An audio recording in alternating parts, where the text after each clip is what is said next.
everybody. Welcome to my podcast. This is Rachel Paling here, and creator of Neurolanguage Coaching. And today we are continuing with this amazing discussion about coaching and how it's coming into the language world. And I'm extremely delighted to be with Michelle Hunter. And Michelle, you and we met in Malta last year. Because I know that you're doing some fantastic things relating to coaching in language.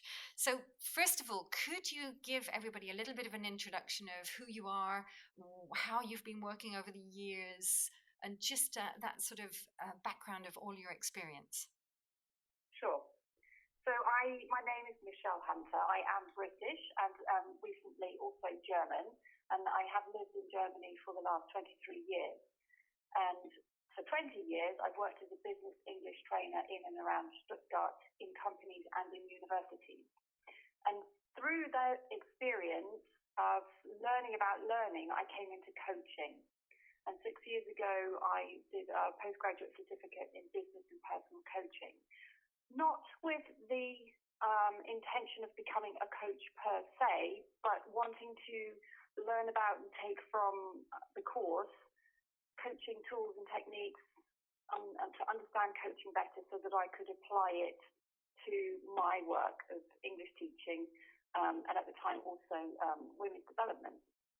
So in essence for me, what I got out of my learning about coaching is a lot to do with, we were talking about it earlier, connecting to emotional intelligence skills. Yes. Of being present, of listening, of giving attention, and allowing my learners the time and the space to learn, to improve, to expand their English knowledge, their English skills. Yeah. That's in a nutshell my whole resume over 20 years. Right, fantastic. And I think actually you're doing some research at the moment, is that right? I am I've just embarked on my doctorate. More relevant though was the research I did for my master's. I did a master's in coaching in education, Super. Which literally came from the experience I had from the postgraduate certificate. I could see that there was really something worth investigating, this idea of applying a coach approach to English language teaching. And I suppose it kind of runs in parallel with the discussion about language coaching. And it was a process of finding out what I understood from the coaching techniques that I learned about, which came primarily from the area of the thinking environment. Nancy Klein's work on time to think and the 10 components of a thinking environment, which ties in nicely with the neuroscience that you work with, Rachel. Yes. It's all about creating the space and the environment to allow the brain to do its best. Because Nancy believes in the brilliance of every human brain. Yep. And inside the brain that has the problem lies the solution. And we can find that solution only if we're given the attention and the chance to think about it by ideally the coach, in my case, the coaching teacher. I mean, that's an extreme case in terms of maybe business coaching, but for language coaching, I felt the principles still apply. And I did see that with my students. So I worked with my university students who were very open to me trying out my ideas on them, as it were. And the feedback that I got from them when I did the focus group interviews did seem to support this whole concept of presence in the classroom. So the teacher offering the time and the thinking time and the space for the students to consider the tasks that I've given them, to take the time to actually think about the language that they needed to effectively complete the task. And then when I sat them down and asked them afterwards, they did notice that, me as a teacher, apparently I was very calm, which was interesting because I was doing my research and felt I was being really hectic. But somehow the calmness created the environment that they were able to slow down Yes. and do the learning that they needed to do. Yeah. Sorry, that was a bit of a long answer. Oh, no, fantastic. Fantastic. No, as you're saying, it's almost like they were giving their brains a chance to really function. Yes. Fantastic. Yes, and I love that sort of concept of Nancy Klein of the brilliance of every brain. I totally agree. You know, we are the most amazing creatures and we don't really understand ourselves. So, giving ourselves that information and giving, an educator, giving that space and time is like gold. You're right. Absolutely. How do you think that English language training and learning has changed through these 20 years that you've been in the field? Yeah, I was thinking about this before. I mean, it has changed a lot in terms of, I think, certainly in business English teaching and training, we align ourselves more closely to the business side of our job.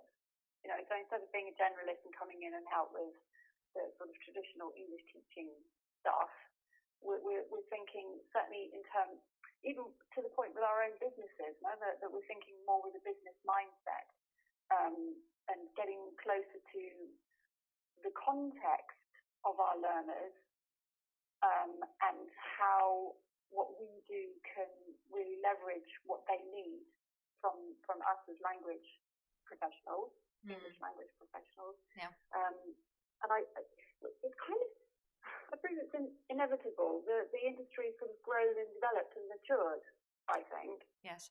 But I only see a small snapshot. But I think this small area in Germany is very densely packed with business English teachers and trainers. So there's a lot of experience, and we've all worked together the last 20 years. So I would say, yes, there's definitely been a maturing of teachers' attitudes as to what our jobs are, which I think has naturally led to this desire for us to think about, well, what's next? I don't want to be just an English teacher. I am more than a business English trainer. And so there's this striving, and I'm wondering if coaching is the natural next step, as it were, in this process of maturation. Yes, and we were talking, I work with trainers worldwide, and for me there is this phenomena of teachers intuitively coming into this coaching approach without even realizing it. Some of them, yes, realizing that they're doing something different. And I do think it's a worldwide phenomenon. I'd say this over and over again. And it's, as you say, you've got the snapshot of Germany, and in other countries, this phenomena is incredible. It really is. And I think we talked as well about the fact that, we do come from teaching, we honor that, we have such a wealth of information and different types of input over the last 200 years. And the question now is, how do we embrace that so we enhance it and we adapt it to those learners of today? Yes, exactly. The learners of today, and certainly, if working in industry with business professionals, they're also being, from that side of it, exposed to this phenomenon of coaching. Since the 80s, it's been booming. Yeah. The whole idea of certainly executives, they need a thinking partner. They need somebody to help them figure out the step-by-step process to reach their goals. Yeah. And that's where it aligns so nicely with our job, because it's about reaching goals. You start off at the beginning of a course at a B1, and your goal is to get to B2 a year down the line. And okay, that's a good goal. How are you going to achieve it? What steps are you going to take? And certainly from a pragmatic approach, the coaching the techniques lend themselves ideally to business English teaching. Yeah. The Grow model is just so perfect to set up a course with. Yeah, yeah. The interesting thing is, and I think you and I agree on this, that there's a lot of confusion about what is language coaching. Yeah. So how would you, if somebody said to you, okay, Michelle, explain to me what's language coaching, what would you say? What's language coaching? Okay. It is. Oh gosh, now you put me on the spot here. I was thinking I was going to explain what coaching is, but language coaching is using. No, sorry. I'll keep rolling. So language coaching is synergy of a coaching mindset, which means what we talked about earlier, creating an optimum learning space, slowing down, listening, not interrupting, which is, should be a coach's normal modus operandi, and applying that to the situation where the learner has the requirement to improve their language level in whatever context that is. And context is so important. Maybe that's just why I'm struggling. I don't know if there's a blanket term or a blanket definition of what language coaching is. Coaching by definition is all about the context of who are you, what do you do, and what do you need. Right. And then we can look at what kind of coaching you need. Right. So I suppose then following that logic, language coaching is all about enabling our learner to move from, let's say for argument's sake, B1 to B2 in a year. I deliberately give at least a year because we know it takes much longer. And enabling them to achieve that by facilitating their ability to map a plan for themselves or move together. Because presumably people come to English language teachers for English language teaching.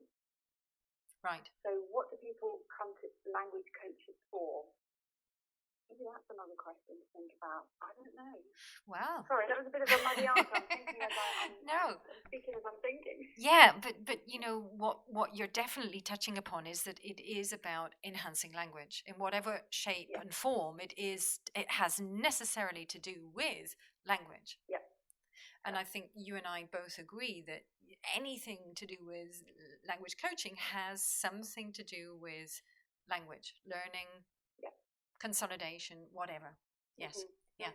Yeah. Interestingly, I was listening to you saying, the B1 to B2 in 1 year. With the neurolanguage coaching, we've actually had some people who've had breakthroughs and they've gone from an A2 to B2 in 3 months.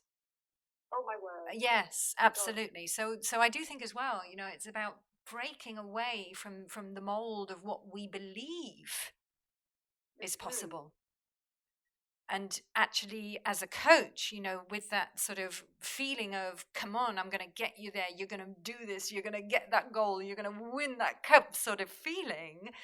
People are achieving things that maybe we've not seen before.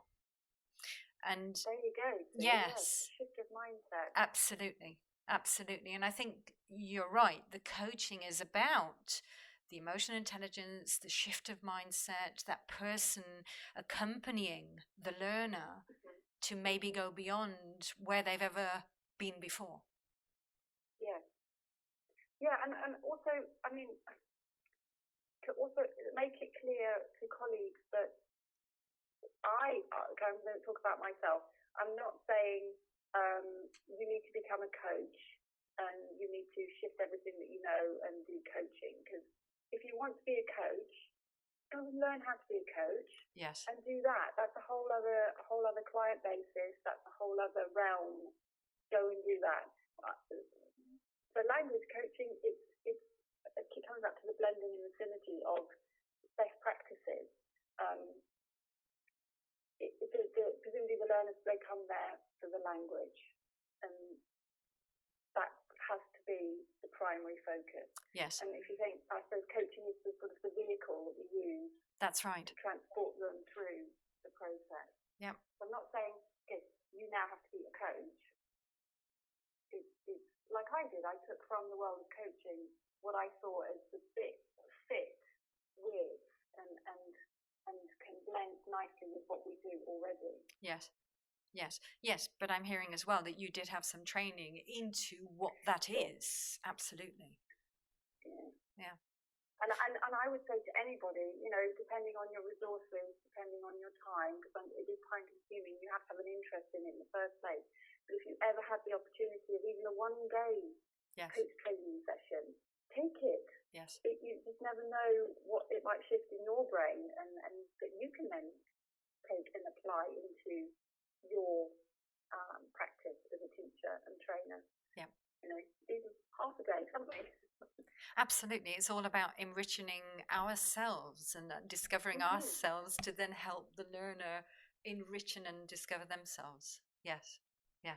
Definitely. Wow. Michelle, absolutely thrilled to speak with you today. Thank you so Awesome. much.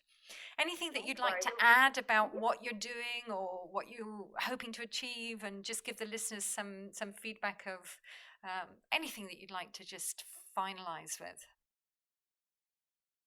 Um, that the journey that I've been on, and the whole learning about coaching that has accompanied me along the way is such hmm, it's kind of like in me now. I was talking to a group of teachers a couple of weekends ago, and I could no more take my I say my specifically my coach approach to teaching, because it's what I've understood and how I've developed it, and I wouldn't say that this is for everybody. Um, I can't take that out of my teaching anymore. It's kind of become part of me, and that's such a gift.